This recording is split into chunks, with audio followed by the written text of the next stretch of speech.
نوجوانوں کو سیاست سے نکال کر ذکر اللہ کے ذریعے روحانیت میں داخل کر رہا ہے۔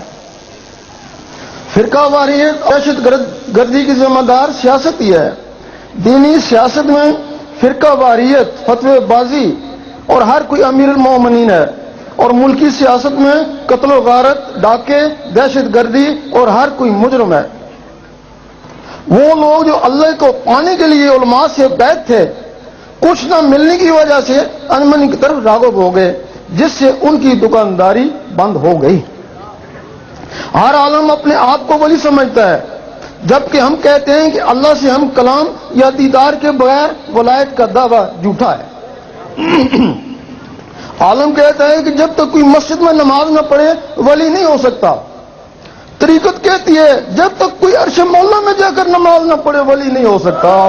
اللہ، ہمارے نزدیک نماز کا منکر کافر ہے، لیکن کوئی گھر میں، کوئی مسجد میں، کوئی خانہ کعبہ میں اور کوئی عرش مولا کر نماز پڑھتا ہے۔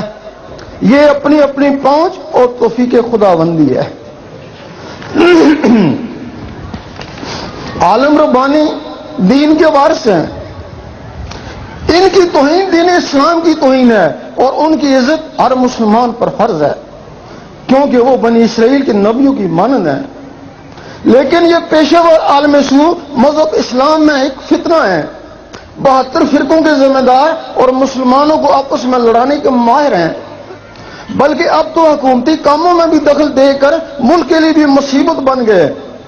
حکومت بھی ان سے پریشان ہے، یہ جس کے پیچھے پڑ جاتے ہیں اسے چکا کر ہی چھوڑتے ہیں۔ بلکہ پچھلے دنوں شہباز شریف نے بھی ان سے تنگ آ کر کہہ ہی دیا کہ میں ان عالموں کے پاؤں پکڑتا ہوں کہ وہ فرقہ واریت سے باز آ جائے۔ لیکن یہ علماء یاد رکھیں کہ علماء کی کوئی بھی سازش یا مخالفت گورشاہی کو جھکا نہیں سکتی۔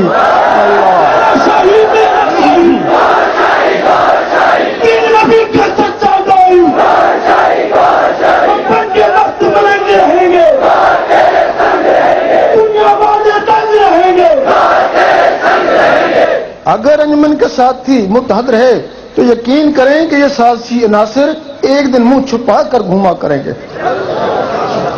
ہمارا یہ تجربہ ہے کہ ایسے علماء کو سدھارنا بہت ہی مشکل ہے، لیکن ان کو خریدنا بہت آسان ہے۔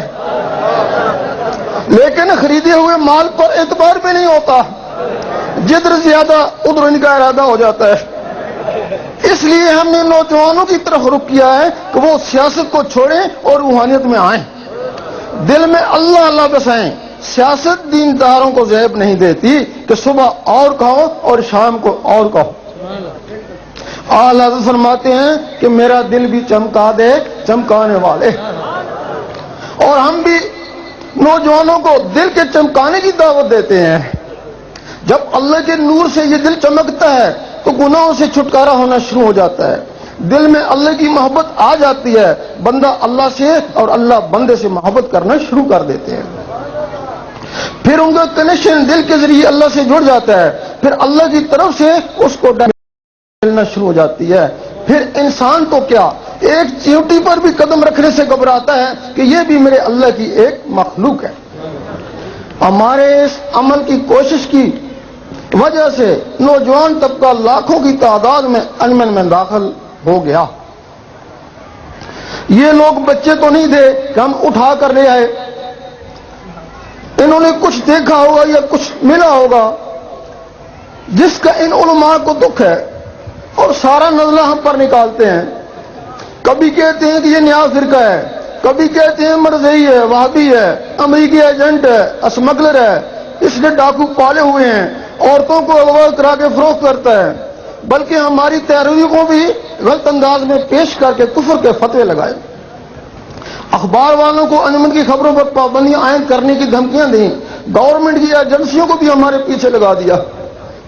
لیکن ہم کھل کر کہتے ہیں، بلکہ کئی بار ان لوگوں سے مناظرے کا چیلنج بھی کر چکے ہیں کہ ہمارا عقیدہ ولیوں والا ہے، اگر یہ اسلام کے خلاف ہو یا حدیث، قرآن اور ولیوں کی کتابوں سے ثبوت مہیا نہ کر سکیں تو ہم مجرم ہیں۔ اور حکومت کو بھی کئی دفعہ کہہ چکے ہیں کہ بیرونی امداد یا بیرونی ایجنٹ یا ملک دشمنی یا اسلام دشمنی یا فرقہ واریت کا کوئی بھی ثبوت ان کے پاس ہو تو جو چاہو سزا دو. ہمارا ایک ہی مقصد ہے جس کے لیے ہم ہر طرح کی قربانی دیکھنے کو تیار ہیں، کیونکہ اس مقصد کے پیچھے آسمانی ہاتھ ہے.